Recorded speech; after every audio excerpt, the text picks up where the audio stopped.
Welcome to a very special edition of Indianomics. My guest is one of India's longest-serving economic policy makers, second only to Dr. Manmohan Singh, actually.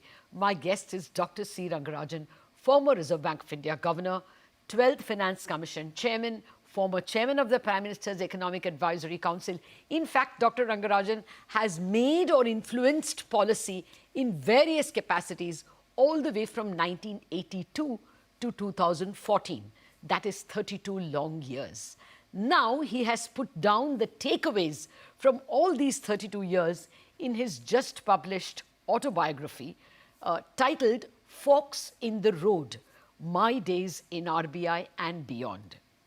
Dr. Rangarajan, before I come to you, sir, about your book, let me just add, for the benefit of my viewers, how seminal was your era in the Reserve Bank. 1992 to 1997 is perhaps the most important 5 years in RBI's 85-year-old history. Those were the years that transformed India from a command and license economy to a market-driven economy. They freed India from the Hindu rate of growth of 3.5% until then, mostly till the 70s, to a 5 to 6% growth in the 90s, and then to the 7 to 8% growth in the 2000s. Dr. Rangarajan, congratulations on writing this book and for agreeing to speak to me today. Well, let me begin, sir, with the book. My favorite chapters start from chapter 4. You're calling it the crisis years 1990-92, all the way to chapter 7, the external sector and making the rupee convertible on the current account. Can you tell us, what do you think were the biggest achievements or, what stands out for you in that very crucial period? Well, there are many things that happened between 1992 and 97. But even in the 80s, a lot of effort was made in order to bring about changes in the approach to monetary policy and in the conduct of monetary policy, and revitalizing the money market and so on. The attempt to reorient monetary policy started in the middle of 1980s, but it can bloom into its full phase only between 1992 and 97. I would say that in some sense,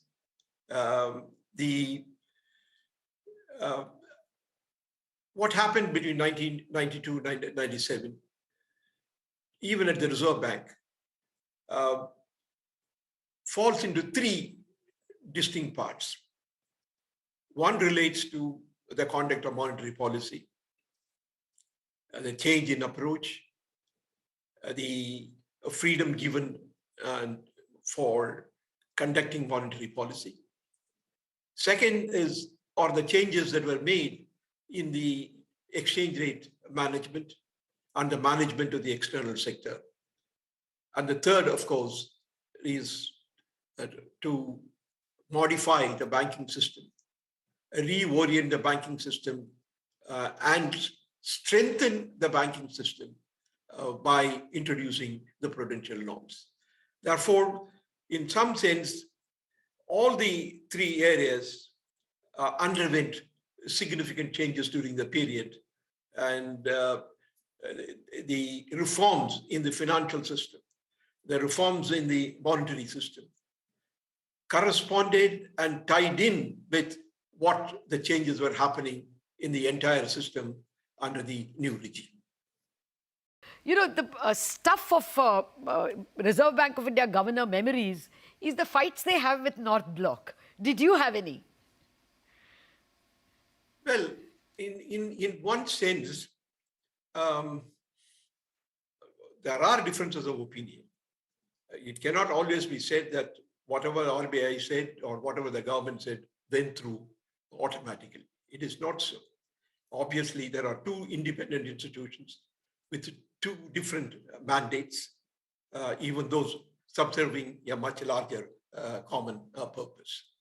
But as I used to say, that we were, in a sense, passing through a crisis. And it was a very difficult period. If I may say so, the conditions did not permit the luxury of the governor and the minister fighting with each other. Therefore, there are two things. Obviously, there can be differences.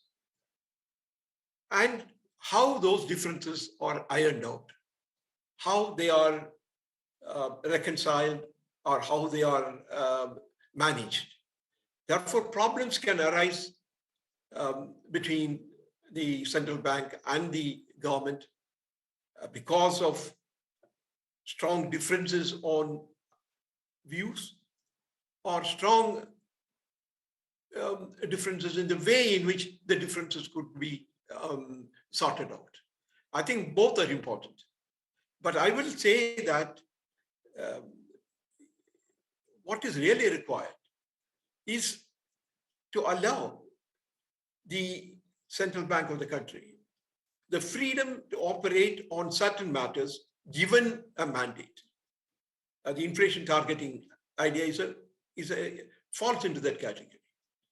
The mandate was given by the government that 4% should be the target, but you can go plus or minus 2%. Then once that mandate is given, the freedom to operate must be that of the Reserve Bank of India. Therefore, in some sense, the mandate is something on which the government will have a say. But once a mandate is given, then there should no interference with the freedom with which the central bank of the country operates.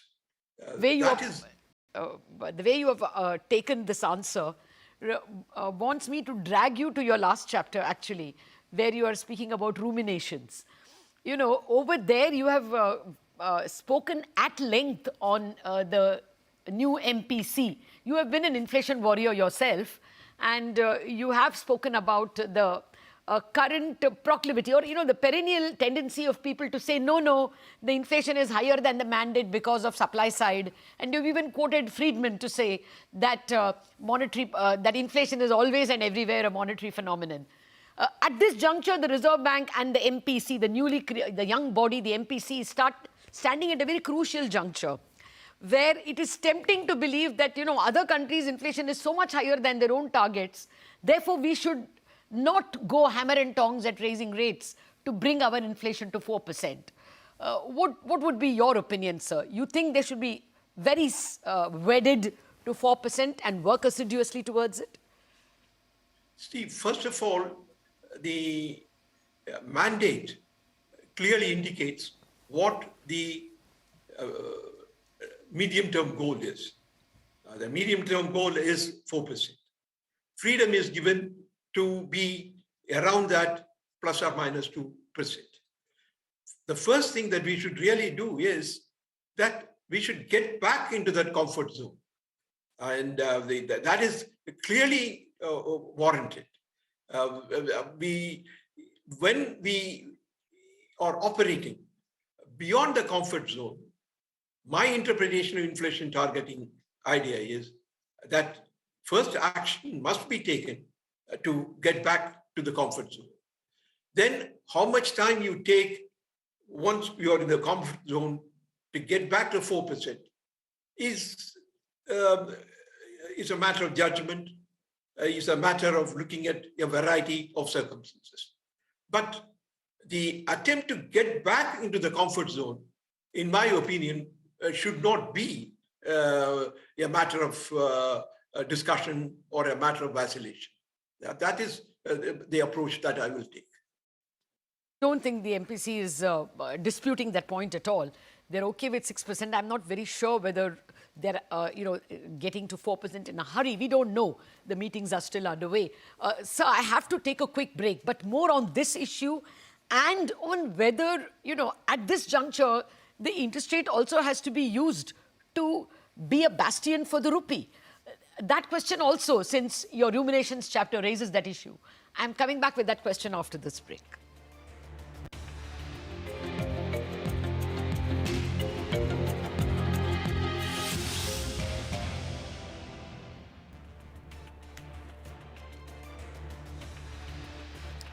Welcome back to this very special Indianomics, where we are discussing the newly published autobiography of former RBI Governor Dr. C Rangarajan. By most estimates, Dr. Rangarajan was governor during the most eventful period of RBI's 85 years, the years 92 to 97.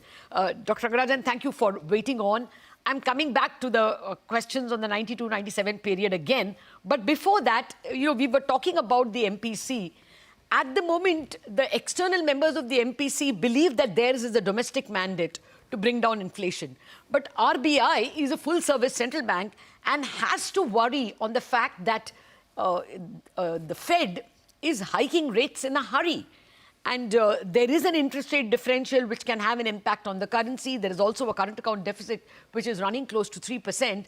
So do you think interest rates will have to be thought of not just for inflation? No, it so happens at the present moment, the action required to take care of the external problem, that is to prevent a very sharp deterioration in the value of the rupee, also coincides with the measure necessary to bring down inflation. It is not a conflict that you are seeing. Therefore, in my opinion, the objective of trying to bring down inflation coincides with the objective of also acting on the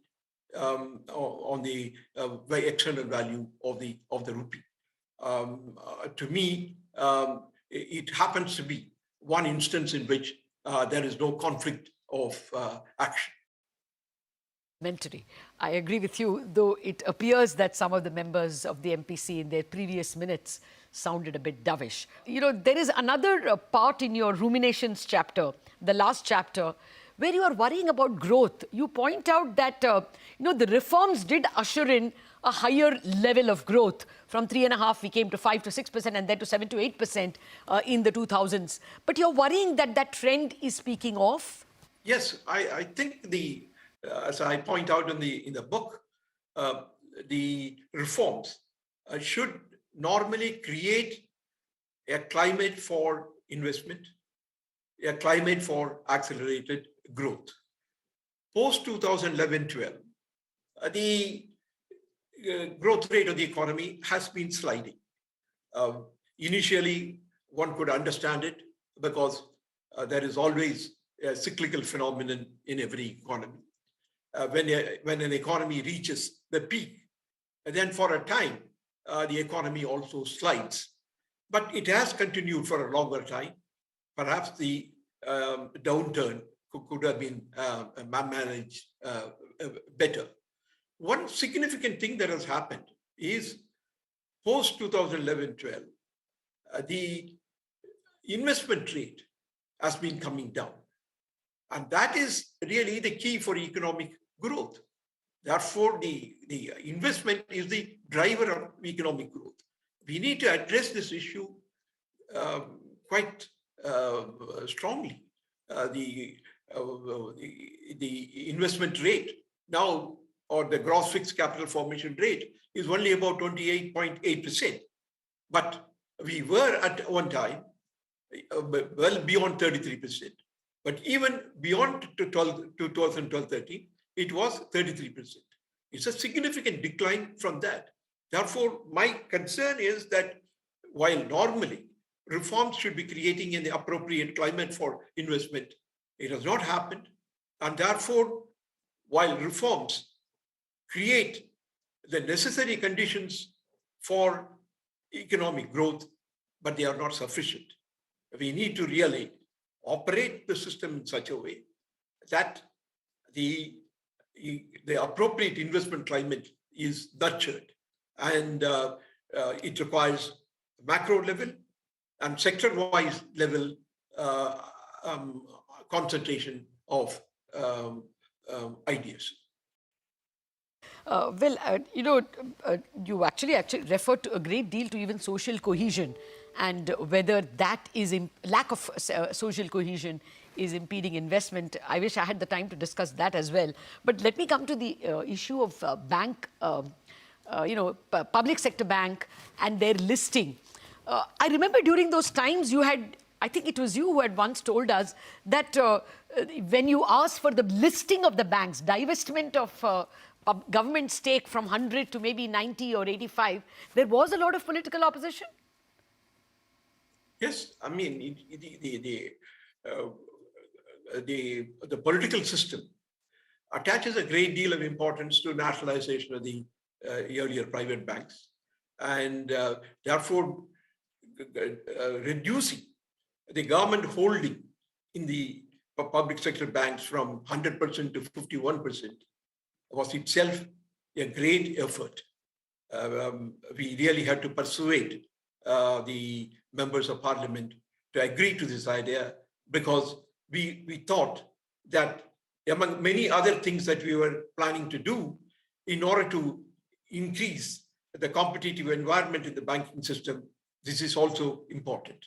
Therefore, in my opinion, apart from allowing new private sector banks to come in, another significant step that was taken at that time was to reduce the ownership of the government to 51%. Of course, 51% clearly makes it that it is a public sector bank, in the sense that the management of the bank is entirely in the hands of the government. That's a fair point. I mean, and here's where we have, I would have liked to get your views on privatization of public sector banks, which doesn't seem to be going anywhere, but we may not have time for that. I wanted to ask you about another point which I didn't see much in your ruminations chapter. Do you worry that growth, you of course spoke about, you have a whole subsection on poverty and its calculation and its reduction. Do you worry that growth is getting stymied because of what people are calling the K-shaped recovery? We've become way more unequal after COVID and in the last few years, which could be impeding growth, you think? Do you buy that we have become a more iniquitous society?